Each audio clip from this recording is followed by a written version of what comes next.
Let's get it. All right. Night one of WrestleMania XL is finally in the books. What a WrestleMania night one this was. I think it was overall a pretty solid night. The main event definitely delivered. Rock definitely delivered in his first performance in several years. Uh, Roman definitely wrestled.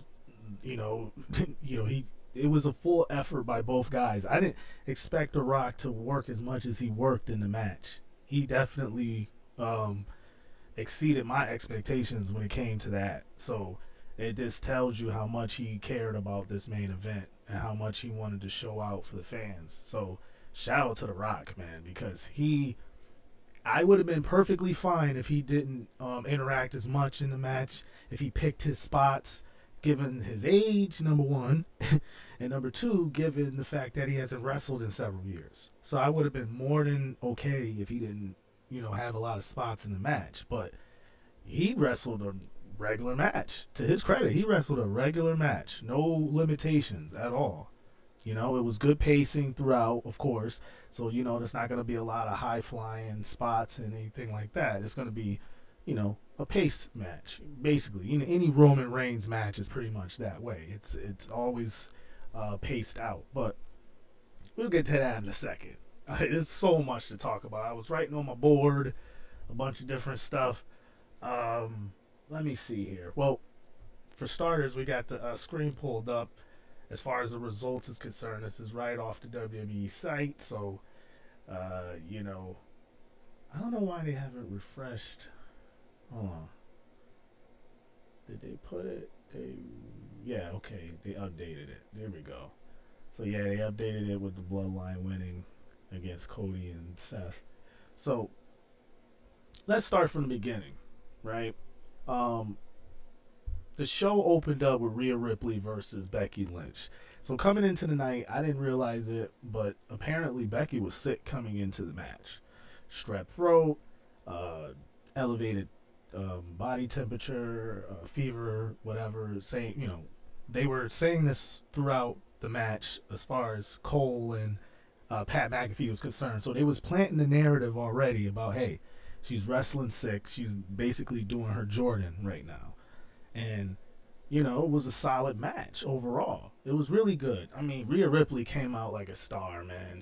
She's definitely over with the fans. The whole heavy metal thing with the group, and then her interaction with the group, she clearly likes that group.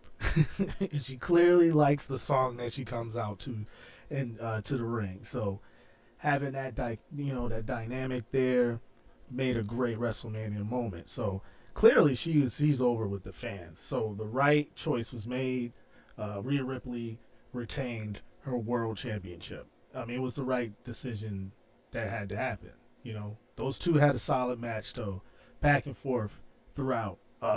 Rhea Ripley ended up winning the match, hitting a riptide on top of the rope. The turnbuckle, grabbing her again after that, and hitting her and finishing her off with the riptide for the second time to close it out. So, solid match. I mean, the question is now, what happens next with Rhea Ripley? Now, she's gotten away from Becky Lynch. She's still in the Judgment Day. Why? I don't know. Like, they got to get to the point now where they have to do something with the Judgment Day. It's time to separate the Judgment Day. The ride is over, Hunter. Trips. We talking to you, Trips. Paul. Listen, it's time. It's time to move on with the Judgment Day. It was a good ride. I didn't think so. I didn't care much about the group.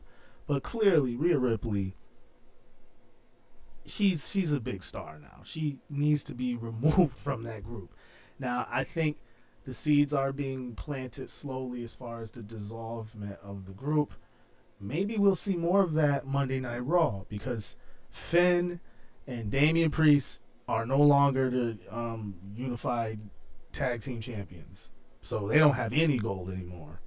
Dom is running around with Santos Escobar and with his feud with Rey Mysterio and the LWO, and now with Andrade involved in that. So Dom ain't gonna be around. So now you got JD and you got Finn. How's that dynamic gonna be? I could see them splitting off and becoming their own thing. Um, yeah, it's time to split up the Judgment Day. But yeah, we'll get to the Judgment Day in a bit as far as the tag team is concerned. The tag team, the undisputed WWE Tag Team Championship 6-pack tag team ladder match. Ooh, that's a mouthful. Pause or no Diddy. Yeah, I mean, you had 6 teams. The Awesome Truth, A Town Down, the Judgment Day, DIY, the New Day, and New Cash Republic. So, a bunch of up and coming tag teams that WWE is trying to put over. Hold on, let me take a quick drink of water.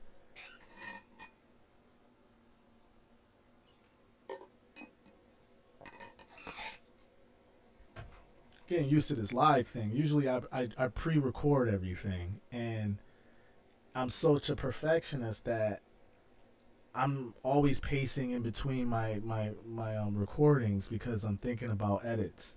And when you live stream, there's no fucking edits. You're just going, you know. So there's no stopping. And if you stop, it's just a pause. So just learning as I go, I guess. But anyway, yeah, back to it. So yeah, undisputed tag team championship. So they split up the, long story short, they split up the belts. Now, I think in the rumors they were gonna something about the rumors online was talking about how they were gonna, make a whole new championship belt. Far as because you had two belts together, you had the SmackDown brand belts, you had the Raw brand belts that was unified. So forever, for like the whole year, you had first Sami Zayn and Kevin Owens carrying, 4 belts together collectively.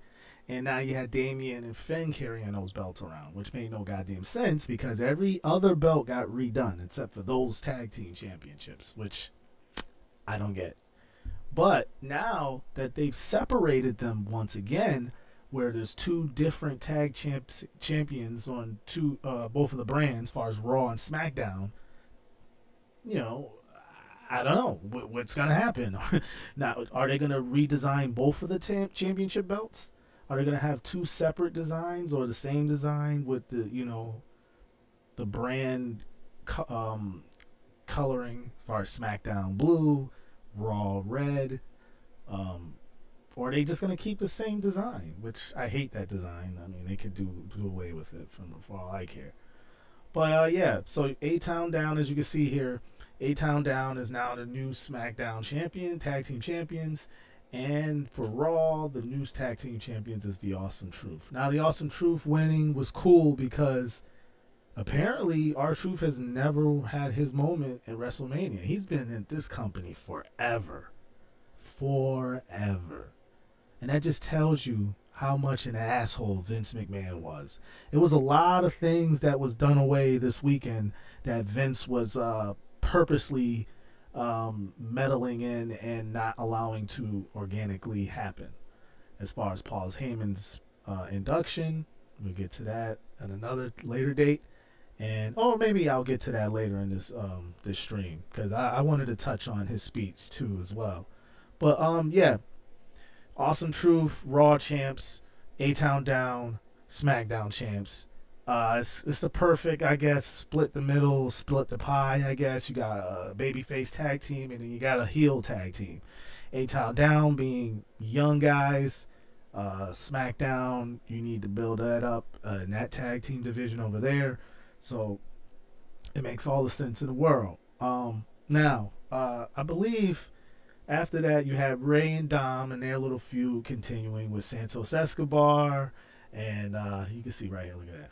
Boom, look at that. They're highlighting it in red. I like that. There you go. You can see it. So, yeah, Santos Escobar and Dirty Dom Mysterio versus Rey Mysterio and Andrade. Ray and Andrade won the match with a little help from Jason Kelsey and Lane Johnson of the Philadelphia Eagles, offensive lineman. Of course, Jason just retired, and he's like the hot thing going right now. Him and his brother Travis, Travis Dayton, of course, Taylor Swift. Uh, so Jason being in this hometown, his playing town of Philadelphia, just made all the sense of the world for him to be involved. Him being retired, so he doesn't have to worry about any um, injuries or anything that can conflict with the off season and his program with the Eagles or whatnot. So he was just having fun, man. He's just checking off a bunch of things off his little bucket list. He going through tables at catering. At catering. He's in wrestling events. He's partying with Marshmello, with Luchador mask on, with his belly out. He's just living his best life, and I'm all for it. But other than that, yeah, Ray wins. It was the right thing to do. I don't know. I don't really care about this whole thing going on. I do like Dom getting away from Judgment Day and going to where he naturally probably will shine a little better with this whole LWO beef with Santos Escobar and all those guys. So I think this is going to be good for Dom in the end, getting away from that and being involved in a whole new storyline that'll keep him on television. So, Dom is becoming like a little workhorse, man. Quiet as kept. Dom Mysterio is the company's workhorse, man. He had just as many matches as Cody and Seth last year. Quiet as kept. And nobody talks about it. So as much as people like the shit on Dom Mysterio is learning and growing at a rapid pace. And he's in his early 20s? I think he's like 21 or I don't know how. I think he's pretty young. I'm over here asking. Let me see how long good old Dom Mysterio.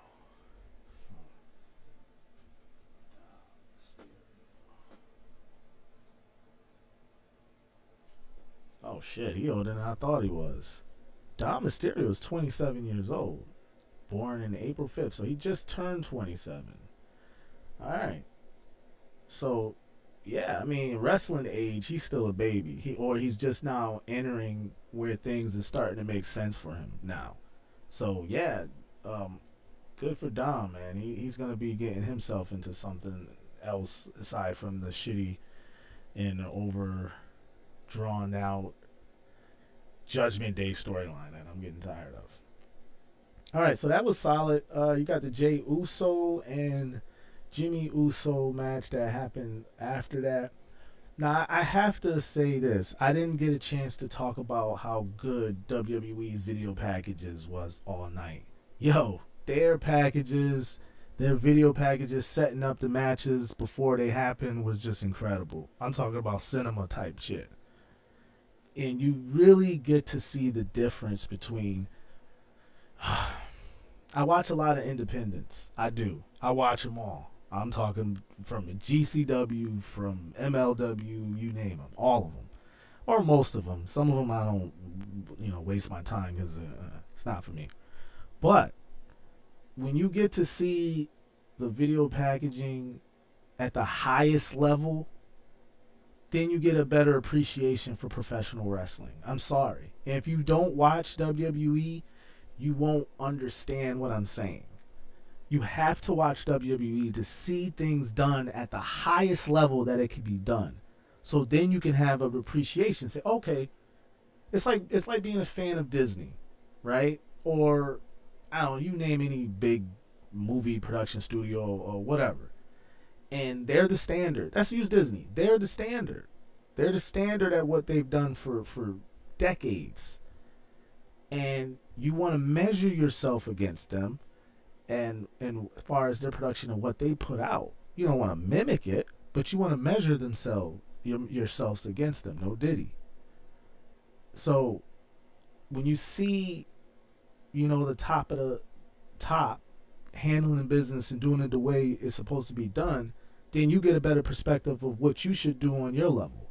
And I think WWE is great for that. If I was running an independence, I would always look at that because I want to see, okay, boom, this is the video packaging. Because the video packaging is just another level, and they've always had that. And, I mean, self-explanatory tonight, man. Good job for them. Good job. The guys that ran the production and put all this stuff together, they deserve raises. They kicked ass. But the Jey Uso Jimmy Uso match, it was okay. It had to happen. It needed to happen. Finally, Jay can move on with his life because Jimmy is just a hindrance, and seriously has become a hindrance, not just with the story, but just in general as far as Jey Uso's character is concerned. Jay had to put Jimmy down and move on with his life. It's time for Jay to move on to championships. If that's what the WWE sees with him in his future. I don't know what the hell they ultimately have planned for Jey Uso, but clearly he's the singles wrestler out the group. He's the Jeff Hardy of the group. Sorry, Jimmy, you're Matt. No disrespect to Matt. Matt is good. Matt he's a pro. He can still handle his business and stuff, but he ain't Jeff. And Jimmy ain't Jay. So hopefully Jay can move on from this and get into some other feud that's worth, I don't know. We can transition to something else, But the match was what it was. It wasn't great, but it told a story. And hopefully the story has come to an end. Now off to the 6-woman tag team match with Bianca Belair, Jade Cargill, and Naomi versus Damage Control. Now, this was cool. Now, I will say this. I will say, ads, baby. I put that in the headline because at every single match, I didn't start noticing, by the way, the ads around the ring really until probably the Rey Mysterio and Andrade and Santos Escobar match. That's when I noticed it. I think they had Minute Maid advertising during their match. And then the funniest advertising of the night, if you want to be offended by it or not, whatever, but I'm not offended. Just want to say for the record, I'm not offended. But WWE, it's smart, but it's definitely toting the line. You gonna have Wingstop ads spread it throughout the whole ringside during Jade Cargill's match, Bianca Belair and Naomi, and the Japanese girls with Damage Control. Now all of them girls love them some wings. Let's keep it real. We love wings.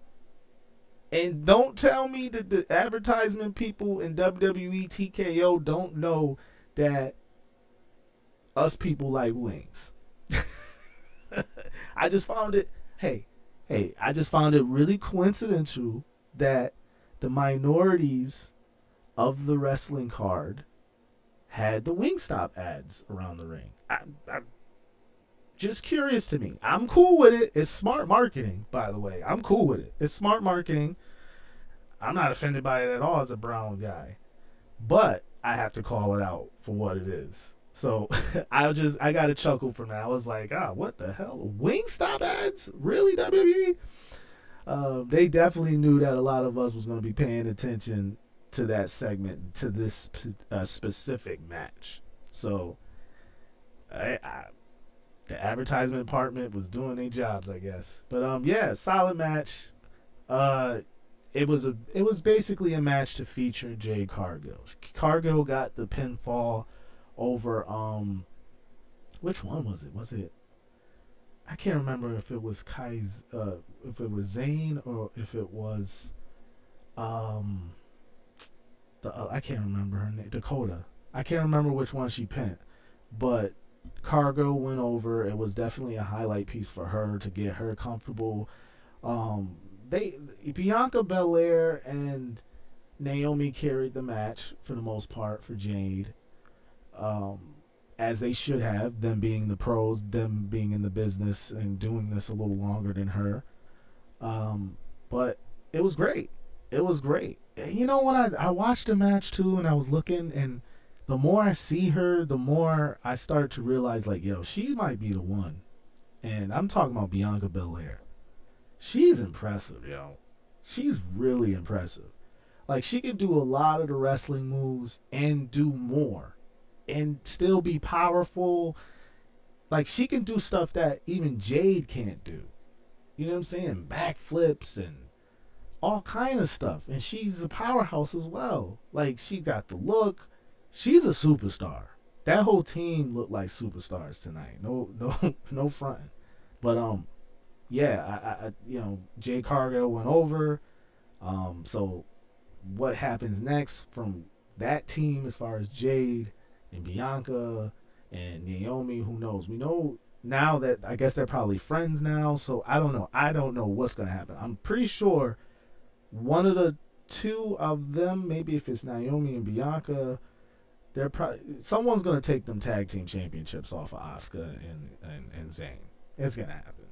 Yeah, I mean that's the next thing that's gonna happen. That's gonna be the end of Damage Control. It's probably gonna be this weekend, or the beginning of the end, because I can definitely see Zayn and Asuka getting challenged for their championships some this week and losing them probably. So yeah, that's interesting. So yeah, that match happened. It was good. And on to Intercontinental Championship match with Gunther versus Sami Zayn. Good storytelling again. Great video package that led into the match to give you a story why this match is happening. Why is it important for Sami to win and everything. It just laid out the details perfectly. This is professional wrestling at its best. Telling stories that lead you into the action, that make you invested in why, it just makes you invested. In order to get more asses in seats, which the professional wrestling business has always been about, even before Vince McMahon, it's always been about putting asses in the seats. Flips and kicks is nice and everything, but you gotta put asses in the seats. If you can't put asses in the seats, you ain't gonna be able to show all the flips and kicks. So the stories is a part of the wrestling business. It's always been the costuming, the storytelling, all of that. It's the cinema, it's the drama, it's the theater. That's professional wrestling. It's not just the athleticism. It's not just the flips and kicks. So, love the video packaging once again. Great lead up into the Sami Zayn and Gunther match. And it told exactly the story it should have told. Sami being the underdog, Sami fighting those inner demons in himself, trying to overcome the big monster Gunther. And he did. It was time for Gunther to lose the belt. He's had it for a record amount of time. I mean, he's bigger than the belt now. He's good enough. Like, Gunther is a made man. He doesn't even need the belt anymore. You know what I'm saying? So it's smart to get it off of him now and allow that belt to kind of live its own life on someone else and have other feuds happen away from Gunther and allow Gunther now to move up into the heavyweight championship scene. It's time. It's been long overdue. And it might have happened this year if, a lot of things didn't happen at the end of last year with Punk and everything else and Seth Rollins' injury and this, that, and the third. So, yeah, it's time for Gunther to move on. So, the right thing happened. I have no issues with Sami Zayn winning the belt. It's time for Sami to have some gold on his waist as well. It's time for Sami to have his own little singles run on the main roster. I don't think he's ever really had one.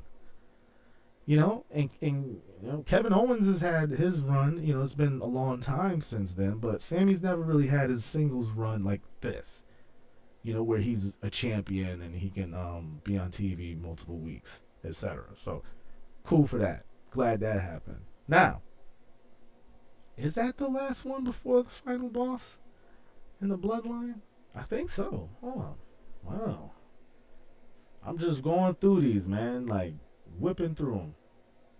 Yeah, I think that's it. So you had the Bloodline match. Back to that, like I said, and back to ads. So, the Sami Zayn match, I believe, was the first match that had the Prime Energy logo drink right in the center of the ring.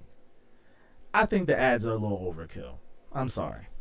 Enough is enough. I'm getting right to it early before the WWE gets too comfortable with it. And again, maybe my words ain't gonna mean nothing, and the words of others with bigger platforms than mine ain't gonna mean nothing. Because at the end of the day, it's all about the dinero, the money. But the logo in the center of the ring looks fucking stupid. It just looks stupid. I think The Rock actually slipped on it at one point during the main event because it when you have those that type of material on the mat, it makes it a little slicker. That's why it's not smart to have logos in the center of the ring, or because of the material. It's a different kind of material. It's embroidery basically. Embroidery is slicker once it's wet, especially when it's wet, like sweat and water and things like that. So having logos in the ring is fucking stupid. But here we are, Prime Energy drink later. We're watching The Rock slip on the Prime Energy. But great heavyweight champ. I mean, heavyweight champ. I'm already fast forwarding for tomorrow. Great main event that for the stipulation of the heavyweight championship match tomorrow. And to no one's surprise, really, the Bloodline won tonight. The stipulation had to happen for tomorrow to bring more cinema, more drama. Remember, I said this not too long ago. Theater. That's what keeps people interested. That's what keeps people invested. So this was very smart on the part of WWE to stack the odds even more against Cody. You building up Cody to be like Luke Skywalker. Like Rock said it himself on his press runs. He's Luke Skywalker. So you want to build the deck against him. You want to make it him be the one against the evil empire, which is the Bloodline. So now Cody's got the deck stacked against him. But what's going to make this even great is that we know for sure now that this is Bloodline rules, and we got a little glimpse of what to expect tomorrow night as well, with how things kind of unfolded in the main event, with all the shenanigans, The Rock calling the shots, saying, "Hey, you better not count, or I'm gonna fire your ass," and just really, really putting his foot down as the final boss, like making the story real. So that's definitely going to carry on. Whatever you've seen tonight is kind of going to be a little precursor of tomorrow night's main event. You're going to have a bunch of spots. It's going to be chaos, tables, chairs, and everything going on in between. I wouldn't even be surprised if we see a new Bloodline member show up. And I wouldn't even be surprised if we see a legend, a WWE legend, help Cody out. Man, could you imagine? Could you imagine if Stone Cold Steve Austin came out to help Cody? What better person to help Cody than Stone Cold? The one rival that The Rock has never really bested. Stone Cold.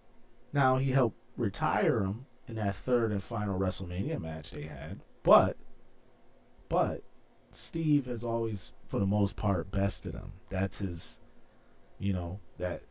Hey, if Steve might be Lex Luthor and The Rock might be Superman, but that's how those two relate to each other as far as their history is concerned. So if I was to predict tomorrow's main event, because it's going to be overbooked, but it's going to be great because it's Bloodline rules,